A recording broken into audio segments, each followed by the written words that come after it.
magsasagabal sa pag-unlad nito ang isa sa mga pinakamabigat na problema sa buong mundo, ang kahirapan. Ako si Angelica Dizon. Sa edisyon nito ng ASS News, ipapakita namin ang tunay na mukha ng kahirapan sa Pilipinas, partikular na sa ilang bahagi ng lungsod ng Makati.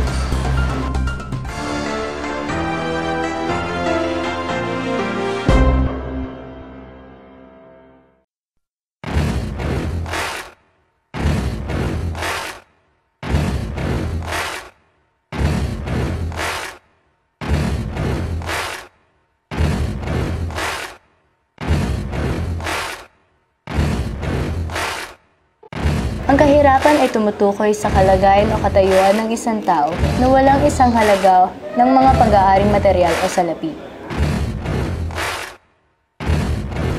Ayon sa National Statistical Coordination Board o NSCB, ang poverty incidence sa kabuuang populasyon ng bansa ay tinatayang 28% noong taong 2012.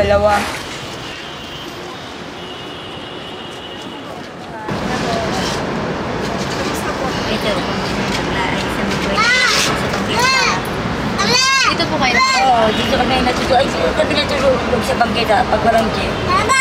Ilan po kayo pamilya? Ano lang, ang kasama ko ng mga anak ay dalawa lang. Ang tatlo kong anak ay sa probinsya. Anak niyo po? Oo. Saan po? Bakit po sila nasa probinsya? Nag-aaral yung isa ko, high school. Siya po yung pinakabata? Oo, isa pinakabunso. Yung isa po? Doon ang taon na doon, naglalaro. Bakit din na lang po kayo doon? Ay, wala rin buhay. Dito lang kami. Masasabi niyo po ba na mas maayos po yung pamumuhay niyo dito po sa Makati kaysa po sa probinsya? Nakakaraos kami dito kahit paano, nakakain kami. Kayo po? Nabagdera lang. Ayaw niyo po nila lang yun? Nag-aaral lang ako. Hindi po lang yun. Walang tanong minsan ko, yun, nag-aaral ako. Parang napakain ako sa mga anak ko, makaraos kami. Galit po ba kayo sa probinsya? Galit po. Hindi naman pag-galit. Siyempre, inuulang galing na yung mga kaya, di ba? Pinapalit nila ng mga squatter. Bilatan lang nila sa ibang lugar. Na wala na yung kabubuhay, di ba? Iba, naisipan na rin na gumawa ng mga masama, di ba? Sa atin ngayon. Kaya natin dito, maraming squatter. Hindi rin natin nasasabi ang isang tao natin. Tapos kung hindi sila gumagawa sa kahirapan, magtinda ka sa pagkita, uuli ka rin. Saan tayo lulugar? Diba?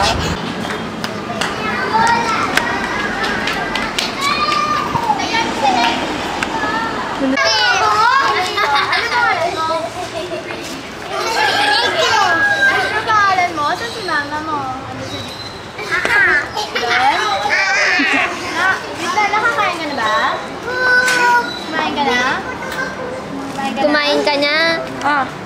Kain.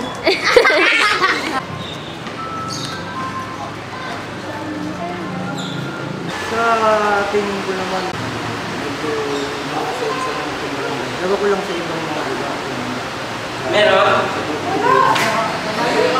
Pero dito po, kasi meron din pong mga tao na sa squatters lang po nakatira. Madami rin po squatters dito. Paano niyo po sila natutulungan? Ano pong mga programa po ng barangay para sa kanila? Yung mga libreng mga gamutan yan, yung mga nila, may mga sakit ng mga anak nila. Kaya yung pagka naman, dumadaing naman sila dito, pag dumaing naman sila, nabibigyan naman sila ng support. Sa paglalakad-lakad po namin kanina, meron kaming Pasalubong na dalawang lalaki, nag-aabulan sila. mag-event sila. May yung isa may dalang itak. Tapos nagbabatuan sila ng mga malalaking bato. May hawak sila ng mga sticks. Hindi namin alam kung anong gagawin namin. Namin lang kung saan kami pupunta, pero Buti na lamang meron doon. Mahirap lang sila. Tapos yung bahay nila parang kahoy-kahoy lang. Pero nagsama-sama lang. kahit na ganun, pinapasok ko lang ako. Kahit hindi alintana sa kanila kung ano yung itsura ng bahay nila, kung ano naman. Basta yung importante sa kanila yung makatulong.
nagpapatrol.